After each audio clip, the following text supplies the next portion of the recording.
السلام علی نبینا محمد وعلى آلہ وصحبہ اجمعین اما بعد فیقول اللہ جل شأنہ فی تنزیلہ الحکیم بعد اعوذ باللہ السمیع العلیم من الشیطان الرجیم بسم اللہ الرحمن الرحیم وما اصابکم من مصیبت فبما کسبت ایدیکم ویعفو عن کثیر۔ محترم سامعین، کل کے درس میں انسانی یا ایمان کے اعتبار سے دل کی کیا اہمیت ہے اس پر کچھ باتیں آئی تھیں کہ جب ہمارا دل ایمانی اعتبار سے زندہ ہوگا تو ہمارا ایمان یا ہمارے ایمان کا گراف بڑھتا چلا جائے گا، عبادتیں اور عبادتوں کی لذت کا ہمیں احساس ہوگا، اللہ کا خوف ہمارے دل میں گھرے گا اور دنیا میں ہم اس طریقے پر زندگی گزاریں گے جو طریقہ اللہ سبحانہ وتعالیٰ پسند کرتا ہے۔ لیکن عموماً ایسا ہوتا ہے کہ انسانی زندگی میں حالات ہمیشہ یکساں نہیں ہوتے، زندگی میں اتار چڑھاؤ آتا ہے، کبھی انسان اللہ کے ذکر سے دور ہو جاتا ہے اور کبھی ایمان کی ایسی لذت محسوس کرتا ہے کہ گویا دنیا اس کی نظروں کے سامنے ہینچ ہے۔ یہ ہر شخص محسوس کر سکتا ہے۔ اللہ نے ذکر کیا ہے مومنوں کی حالت کا، کہا انما المؤمنون الذین اذا ذکر اللہ وجلت قلوبهم واذا تلیت علیہم آیاتہ زادتہم ایمانا وعلی ربہم یتوکلون۔ کہ مومنوں کی شان تو یہ ہوتی ہے کہ جب اللہ کا ذکر کیا جاتا ہے، اللہ کی آیات ان کے سامنے بیان کی جاتی ہیں، وجلت قلوبہم، ان کے دل لرز اٹھتے ہیں۔ تو یہ مومنوں کے قلوب کی شان ہوتی ہے اور پھر ان کے دل اللہ کے ذکر کی طرف مائل ہو جاتے ہیں، ان کے ایمان میں اضافہ اور بڑھوتری ہوتی ہے۔ اسی کو اللہ نے دوسری جگہ کہا اللہ نزل احسن الحدیث کتابا متشابہا مثانی تقشعر منہ جلود الذین یخشون ربہم ثم تلین جلودہم وقلوبہم الی ذکر اللہ، کہ اللہ نے بہترین کتاب نازل کی ہے جس کی آیات انتہائی خوبصورت ہیں، ایک دوسرے سے مشابہ ہیں۔ ان آیات کے سننے کے بعد ان لوگوں کے دل لرز اٹھتے ہیں جو اپنے رب سے ڈرتے ہیں۔ لیکن کبھی ایسا ہوتا ہے کہ بہت ساری تقریریں سننے کے بعد، بہت سارے بیانات کے سننے کے بعد بھی دل پر کچھ اثر نہیں ہوتا، لگتا ہے کہ یوں ہی یہ باتیں گزر گئی، یا یوں کہہ دیجئے کہ وہ اثر ہوتا بھی ہے تو وقتی طور پر ہوتا ہے، تو اس کے کچھ اسباب اور کچھ ریزنز ہیں۔ طبرانی کی ایک حدیث آئی ہے، اللہ کے نبی صلی اللہ علیہ وسلم فرمایا ان هذه القلوب تسطع كما يسطع الحديد، یہ دل اسی طرح زنگ آلود ہوتے ہیں جیسے لوہے میں زنگ لگ جاتا ہے۔ اگر لوہا بہت مدت تک کسی جگہ چھوڑ دیا جائے بارش وغیرہ کے پانی میں تو دیکھیے کہ اس پہ زنگ چڑھ جاتا ہے۔ تو کہا کہ یہ دل اگر اللہ کے ذکر سے خالی ہو، قرآن کی تلاوت سے خالی ہو، عبادات کی لذت سے آشنا نہ ہو تو دلوں کو بھی زنگ لگتا ہے۔ تو کہا دلوں کا زنگ کیسے دور ہوگا؟ کہا جددوا ایمانکم بقول لا الہ الا اللہ، کثرت سے لا الہ الا اللہ کے ورد سے ایمان تازہ ہوتا ہے۔ اور دلوں میں زنگ لگتے ہیں گناہوں کی وجہ سے، اور ایمان کے اندر کمی واقع ہوتی ہے۔ اسی لیے جو شخص مسلسل کبائر کا ارتکاب کرتا رہتا ہے وہ ایمان کی لذت یا عبادات میں لذت محسوس نہیں کرتا، دلوں میں وحشت ہوتی ہے۔ مسجد میں آتا ہے تو لگتا ہے کہ کتنا جلد وہ بھاگے یہاں سے، بس ایک روٹین ورک کو انجام دے رہا ہے۔ حدیث آئی ہے، اللہ کے نبی صلی اللہ علیہ وسلم فرمایا، دیکھ لیجئے کہ گناہ ایمان کو کیسے کمزور کرتا ہے۔ کہا لا یزنی الزانی حین یزنی وہو مؤمن ولا یشرب شارب الخمر حین یشربها وهو مؤمن ولا يسرق السارق حين يسرق وهو مؤمن، کہ جب کوئی انسان برائی کرتا ہے، زنا کرتا ہے تو زنا کرتے وقت وہ مومن نہیں رہتا، شرابی شراب پیتے وقت مومن نہیں رہتا، چور چوری کرتے وقت مومن نہیں رہتا۔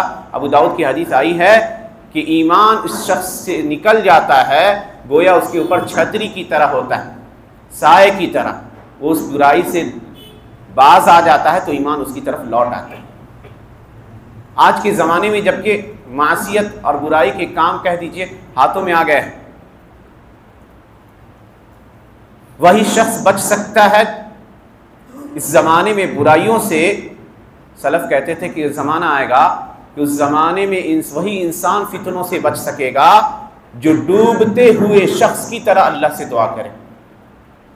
ایک ایسا انسان جو تیراکی کرنا نہیں جانتا، سوئمنگ نہیں جانتا، اور وہ پانی میں ہو تو اس کی کیا حالت ہوگی آپ سمجھ سکتے ہیں۔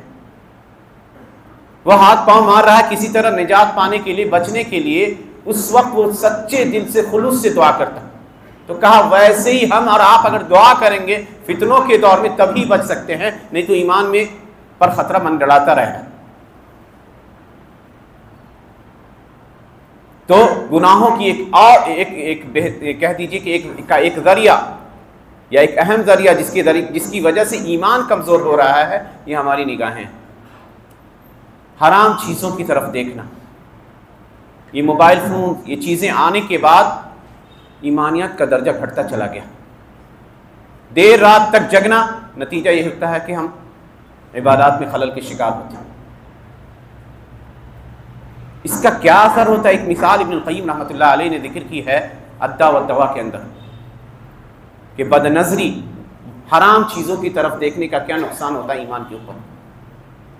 چنانچہ انہوں نے ذکر کیا اس کتاب میں کہ ایک مؤذن تھا دمشق کے اندر، اور دمشق میں آبادی ملی جلی ہے، یعنی وہاں عیسائی بھی ہیں، مسلم بھی ہے، اور بھی فرقے۔ کا مسجد کے جسٹ بغل میں سائیڈ میں ایک غیر مسلم گھرانہ بستا تھا، عیسائی گھرانہ کا۔ وہ مؤذن اس زمانے میں آج کی طرح مائکروفون نہیں ہوا کرتے تھے، میزانہ ہوا کرتا تھا، بلندی پر لوگ چڑھ کے اذان دیا کرتے تھے، اور بلندیوں پر چڑھنے کی وجہ سے لوگوں کے گھر دکھتے تھے، اسی لیے کہا گیا کہ مؤذن امانت دار ہوتا ہے، یعنی ہو سکتا ہے وہ بلندی پہ چڑھے تو اس کی نگاہیں ادھر ادھر نہیں بھٹکنی چاہیے۔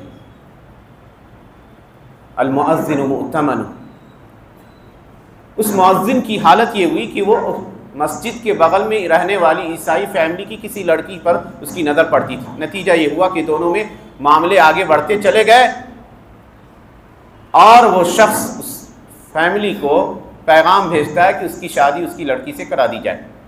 وہ کہتا ہے کہ تم مسلم ہو، ہم کرسچن نہیں کرائیں گے، یہاں تک کہ تم کرسچن ہو جاؤ۔ دیکھیے کہ ایمان، بد نظری کس طرح ایمان کا شکار بناتی ہے۔ وہ انسان آمادہ ہو جاتا ہے، کہتا ہے ٹھیک ہے میں کرسچینٹی قبول کرنے پر تیار ہوں، اس شرط پر کہ میری شادی اس لڑکی سے کرا دی جائے۔ شادی ہو جاتی ہے، اور اسی روز چڑھتا ہے چھت پہ، کسی کام سے گرتا ہے، مر جاتا ہے۔ تو نہ دنیا ہی ملی، اور نہ جس چیز کے لیے اس نے اپنے دین کو چھوڑا تھا، دین سب سے قیمتی شے تھی جس کا وہ مالک تھا، بس اس وجہ سے وہ دین سے بھی محروم ہو گیا کیونکہ وہ بد نظری کا شکار۔ تو آج کے زمانے میں حرام چیزیں بہت کثرت سے آ رہی ہیں، ہر لمحہ ہمیں اپنے ایمان کا جائزہ لینے کی ضرورت ہے۔ کیا ہم ایسا کام تو نہیں کر رہے جو اللہ کو ناراض کرنے کا سبب بن رہا ہے؟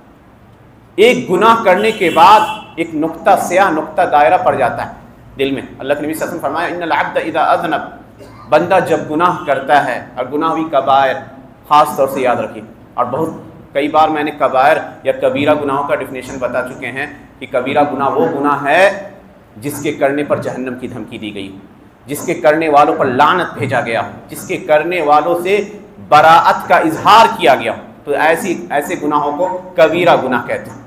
بہرحال جائزہ لینے کی ضرورت ہے۔ اللہ کے نبی صلی اللہ علیہ وسلم فرمایا کہ ان العبد اذا اذنب نکتت فی قلبہ نکتۃ سوداء، کہ جب بندہ گناہ کرتا ہے تو اس کے دل میں ایک سیاہ نقطہ پڑ جاتا ہے۔ فإن تاب واستغفر ونزع سقل قلبہ، اگر وہ توبہ کر لے، استغفار کرے، اور اس گناہ سے باز آ جائے، بچا لے اپنے آپ کو، تو اس کا دل صاف شفاف ہو جاتا ہے۔ اگر کنٹینیو کرے، پھر لوٹے اس برائی کی طرف، تو وہ نقطہ، وہ پوائنٹ بڑھتے بڑھتے اس کے پورے دل پہ وہ تاریکی چھا جاتی ہے، اور نتیجہ یہ ہوتا ہے کہ ایمان کی روشنی اس کے دل میں جگہ نہیں بنا پاتی۔ جب ایمان کی روشنی جگہ نہیں بنائے گی تو ظلمت آئے گی، تاریکی آئے گی، اندھیرا آئے گا، اس وقت عبادتیں بے لذت ہو جائیں گی، جتنی بھی نصیحتیں کر دی جائیں اثر نہیں ہوگا۔ تو ضرورت ہے کہ اپنے دل کا جائزہ لیجیے، کثرت سے استغفار ہو، کثرت سے ذکر کے کلمات کو دہرائیے تاکہ دل ہمارا زندہ رہے۔ دلوں کی زندگی، دلوں کی حیات ہی اصل حیات ہے۔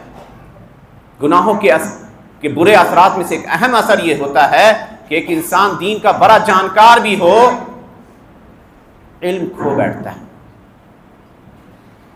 بہت سارے لوگ کو دیکھیے گا شکایت کریں گے، میں دعائیں یاد کرنے کی کوشش کرتا، یاد نہیں ہوتا، آیات یاد کرنے کی کوشش کرتا ہوں، یاد نہیں ہوتا، تو اس کی میمورائزنگ پاور جو ہے، حفظ کی صلاحیت کمزور پڑتی چلی جاتی ہے گناہوں کی وجہ سے۔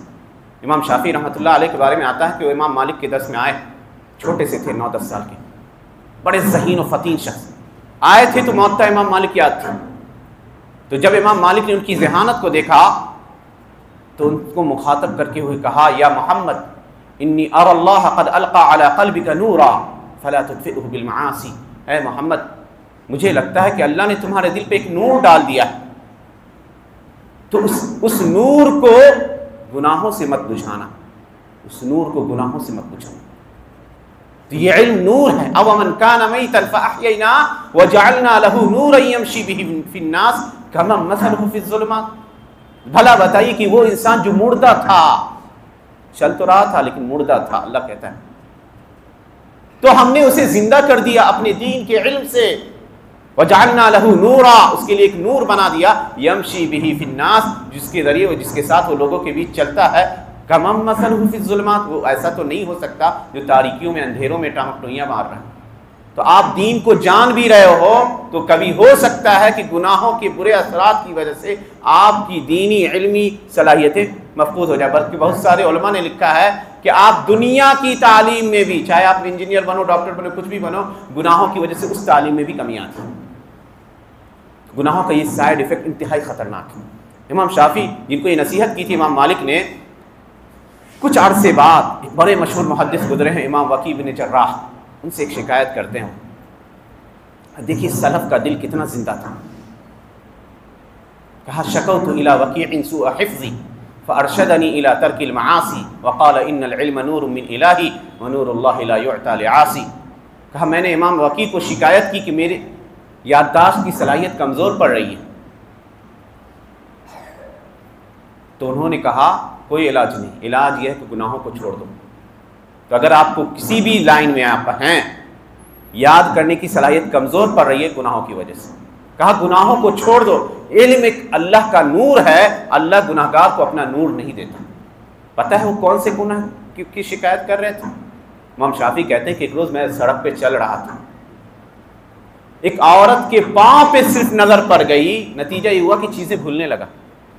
تو چاہے جائے کہ ہم اور آپ آج دیکھ لیجئے کہ موبائل فونز کی شکل میں اور نہ جانے کن کن چیزوں کی شکل میں بے حیا اور ننگی تصویریں ہمارے سامنے آ رہی، تو ہمارے ایمان کی کیا حالت ہوگی؟ ایمان ظلمت اور تاریکی اور وحشت میں چلا جائے۔ تو یاد رکھیے کہ گناہ انسان کے دل کو تاریک کرتا ہے، چہرے کو بدنور کر دیتا، بے نور کر دیتا۔ تو گناہوں سے اپنے آپ کو بچانے کی ضرورت ہے۔ اللہ سبحانہ وتعالیٰ سے دعا ہے کہ اللہ سبحانہ وتعالیٰ ہمیں ان باتوں پر عمل کی توفیق عنایت فرمائے۔ آمین وآخر دعوانا الحمد للہ رب العالمین۔ السلام علیکم ورحمۃ اللہ وبرکاتہ۔